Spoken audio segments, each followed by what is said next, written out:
I sold my apartment to pay for her lavish wedding, and she told guests he's probably just the backup son. Just before the ceremony, my sister whispered, "It's so cute that you think you matter today." I leaned in, then watch what happens when I stop. Then hit play on the video.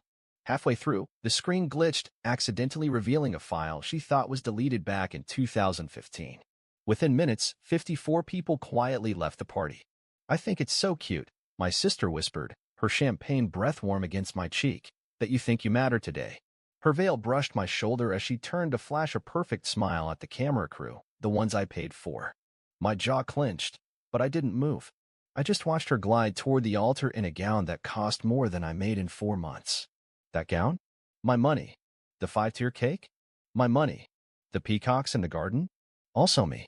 I'd sold my apartment, my 1-bedroom, my safe place, my only real asset, so Ava could have her dream wedding. She said the budget was tight, that mom and dad couldn't possibly afford everything, and that she'd pay me back after the honeymoon. I didn't even ask for that. I just said, "Whatever you need." That's what you do for family, right? Except apparently, family means different things to different people. Because when I approached the reception table, my aunt leaned over and said, "Oh, it's sweet Ava invited you. She said you were like the backup son." Backup son. Like I was the understudy in my own family. The one they dust off when the golden child needs a favor. The invisible sibling who only exists when there's a crisis or a credit card bill. Then came the moment that changed everything. She leaned in again, right before the ceremony started, her lip gloss catching the light. "It's honestly adorable how hard you're trying today," she whispered with a giggle. "But this is my day, not yours. So maybe don't embarrass yourself by pretending otherwise." I smiled, leaned in too. "Then watch what happens," I said softly, when I stopped pretending. And with that, I gave the AV guy the cue. He pressed play. The screen behind the altar flickered, a slideshow of childhood photos, like everyone expected. But halfway through, something glitched. A file popped up, old, grainy, and very much not part of the plan. Ava's smile faded. Her mouth dropped open. And within minutes, 54 people got up and left. Let me back up. I'm 32. Name's Daniel. And up until a month ago, I owned a 540-square-foot apartment on the edge of the city, nothing glamorous, but mine. Hardwood floors, a view of the alley, and a leaky faucet I fixed myself. That place was my one constant. My sanctuary. The only thing I built without anyone's help. Ava is 28, and she's been the crown jewel of our family since the day she figured out how to cry on command. Perfect grades, perfect smile, perfect lies. She played violin for 6 weeks in 4th grade, and mom still brags about it like she toured with Yo-Yo Ma. I've always been the shadow sibling. Quiet, responsible, boring. The one who picked them up from the airport, lent money without being asked, and got thanks only when a crowd was watching. When Ava got engaged, it was obvious what would happen.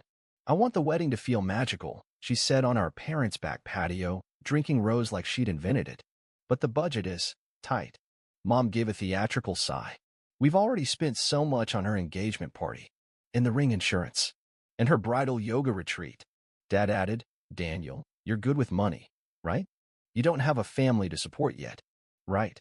"No family.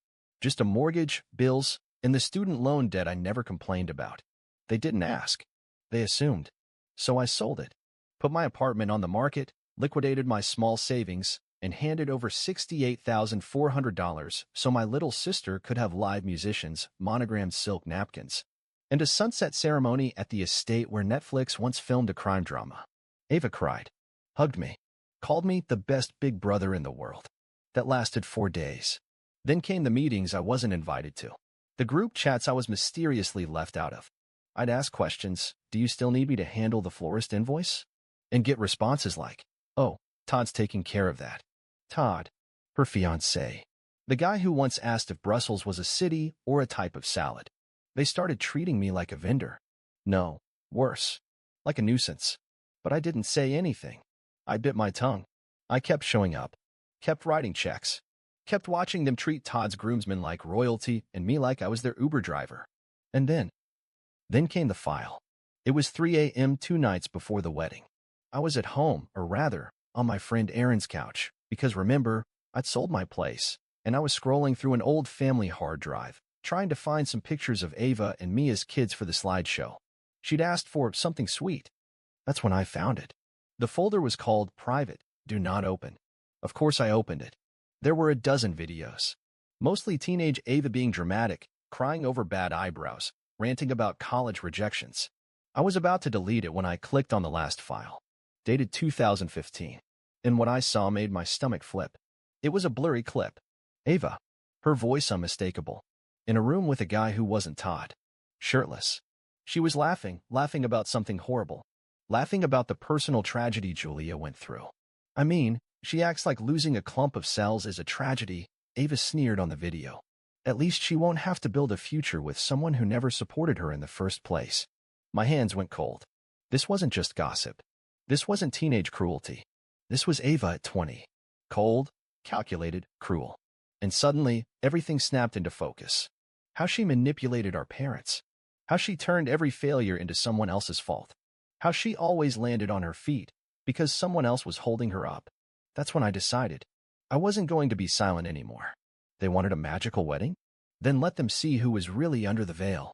They thought I would smile, nod, maybe offer some sweet brotherly toast that ended with applause and forced hugs. They had no idea what was coming. I walked up to the microphone like I was sleepwalking. Calm. Measured. But every step pulsed with rage I'd buried for years.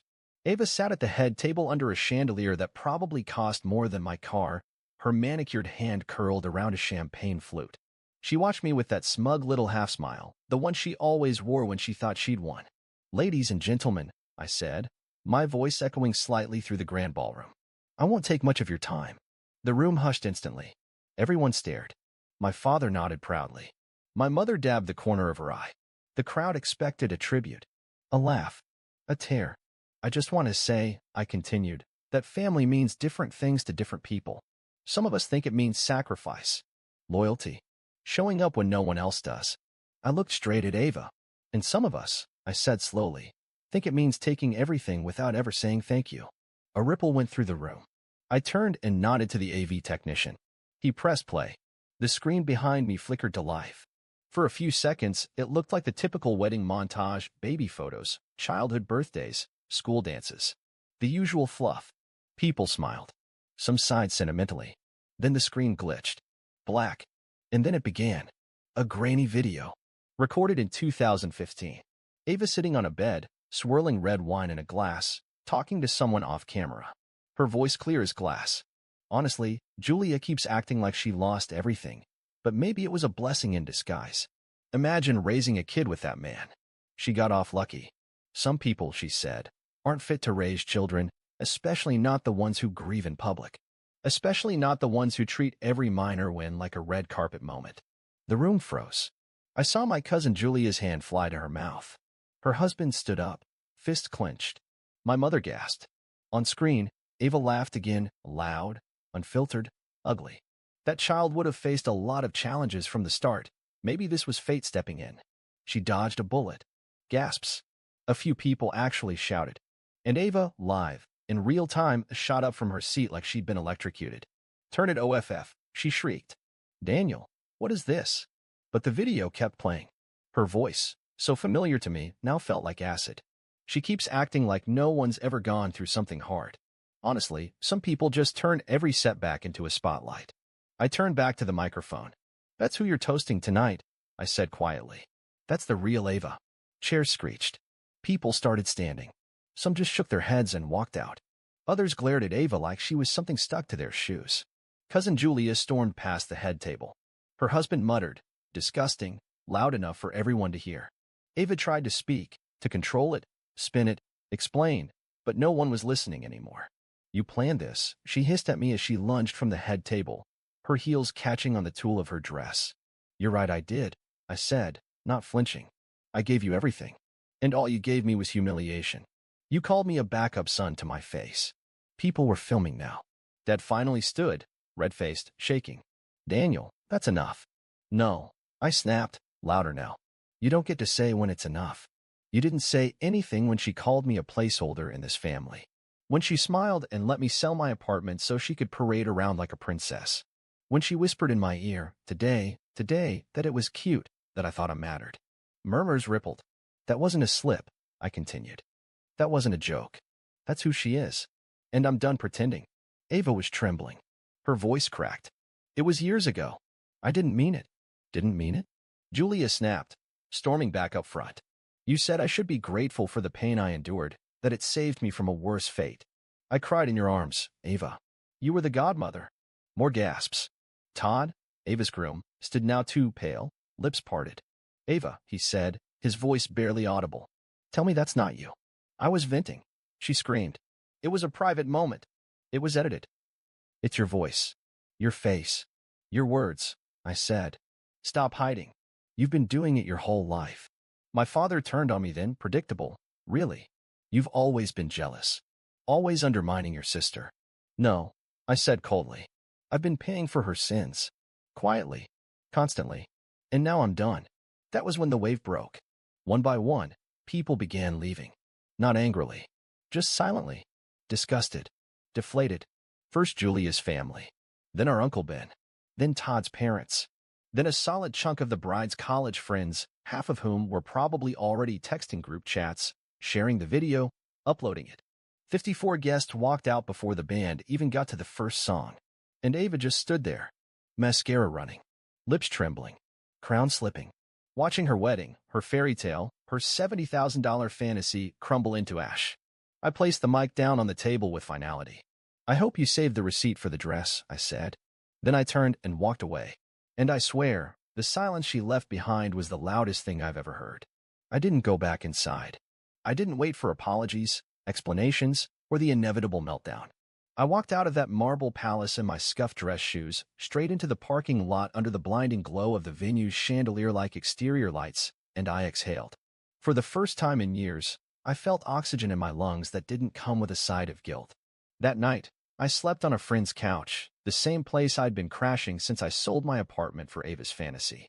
But for once, I slept deep. No stress. No spinning thoughts. No spreadsheet of expenses running through my brain. The next morning, my phone looked like it had been set on fire. 97 missed calls. 132 messages. 3 voicemails from my father. 1 from Ava. And 5 from my mother, all with the subject line, "Call me back immediately." I didn't call back. Instead, I did something radical. I blocked all of them.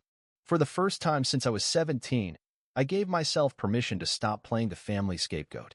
I wasn't their emotional punching bag anymore. I wasn't their emergency wallet. I wasn't the reliable brother who would always pick up the slack and never raise his voice. I was done, but the world wasn't done with them. By Monday morning, the video had gone viral.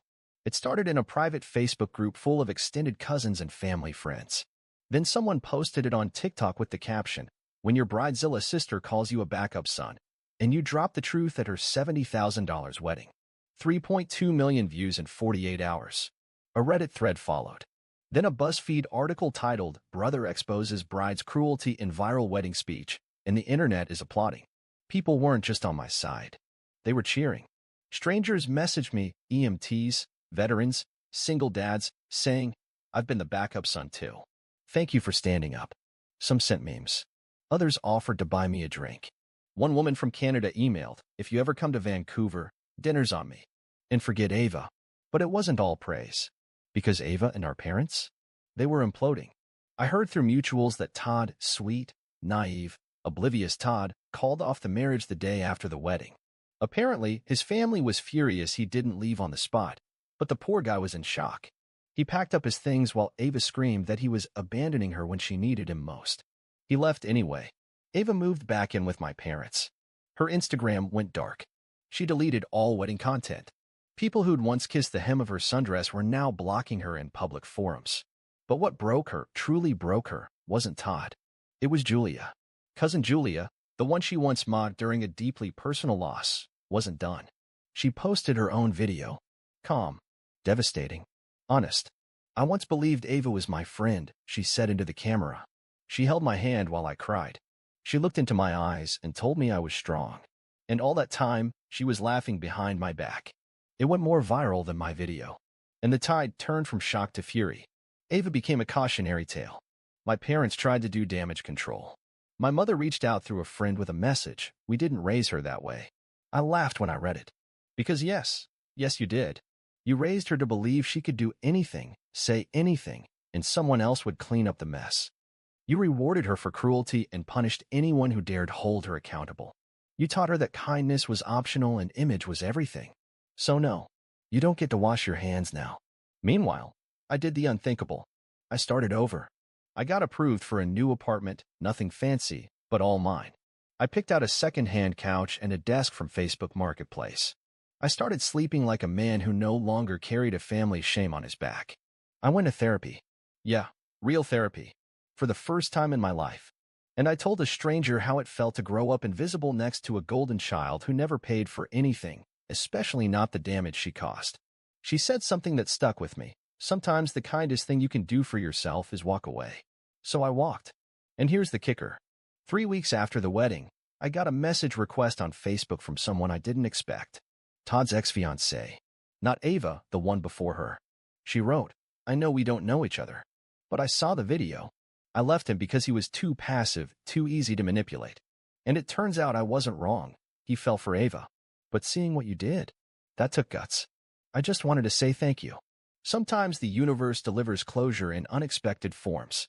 6 months later, I stood barefoot in my tiny kitchen, stirring cheap coffee in a chipped mug, looking out over a street that didn't carry their shadows. No chandeliers, no white lies, no suffocating expectations, just quiet. And for the first time in my life, I wasn't holding my breath. I had rebuilt. Slowly, patiently, like a man picking glass shards from his palms after walking through a cathedral that collapsed on top of him. And then my phone buzzed. Blocked number. Voicemail. I shouldn't have checked it. But curiosity is a sneaky thing. It was my father. "Daniel, you've made your point. Ava's been through enough. She lost her job. People won't look at her. You didn't just ruin a wedding. You ruined her life. Are you proud of that? We're family, for God's sake. Come home. She needs her brother." I laughed so hard I nearly dropped my coffee. Come home? They never let me belong there in the first place. They gave Ava the house, the spotlight, the applause, and gave me guilt, bills, and expectations so heavy they nearly cracked my spine. And now they wanted me back? To what? Clean up the ruins of her golden throne. I didn't respond. Instead, I walked to my closet, opened a shoebox from the top shelf, and pulled out the last thing I kept from my old apartment, the wedding invoice binder. $68,000. My name, my bank account, my sacrifice. And still, she had the audacity to call me the backup son. Not anymore. A week after that message, I got something else. An email. No subject line. No name. Just this. "You're not the only one. I was the shadow in my family too. What you did gave people like me oxygen. You burned the pedestal down, and I finally saw myself in the light. Thank you." And then 2 words that hit harder than anything else ever had. "I'm breathing now." It wasn't signed. Didn't need to be. Because I realized this wasn't just about Ava or weddings or family politics. It was about all of us who had been told to stay quiet, to be grateful, to not ruin the mood. I didn't ruin the mood. I ruined the illusion. And in its place, I built something real. My cousin Julia? She cut Ava off. Blocked her. Moved on. Started hosting grief groups for women who'd been through miscarriages, and she tells them the truth now. No more fake smiles. No more pretending. Todd? He moved to Colorado. I heard he's dating someone new, a nurse. Down to earth. Real. Not the plastic, curated perfection Ava used to weaponize like perfume. And Ava? Last I heard, she tried to rebrand herself online. She launched a blog titled From Bride to Broken, My Journey. It flopped. Nobody cared. Because the world saw what I saw for 28 years. Behind the veil, there's nothing. My parents? Still silent. Still waiting for me to crawl back into the role of self-sacrificing son. But here's the kicker. I don't miss them. Not even a little. I filled my space with something better. Peace. Purpose. People who see me, not just what I can give them. And when I walk past the mirror now, I don't see the backup. I see the man who stopped the show, unplugged the illusion, and handed the microphone to the truth. So if you're reading this, if you've ever been made to feel like your voice doesn't matter, let me say what no one said to me for too damn long. You do. And when you finally speak up, make sure the whole room hears it. Because the world doesn't change with whispers. It changes when someone like you finally says, loud and clear, "I'm not your backup anymore," and walks away not broken, but free.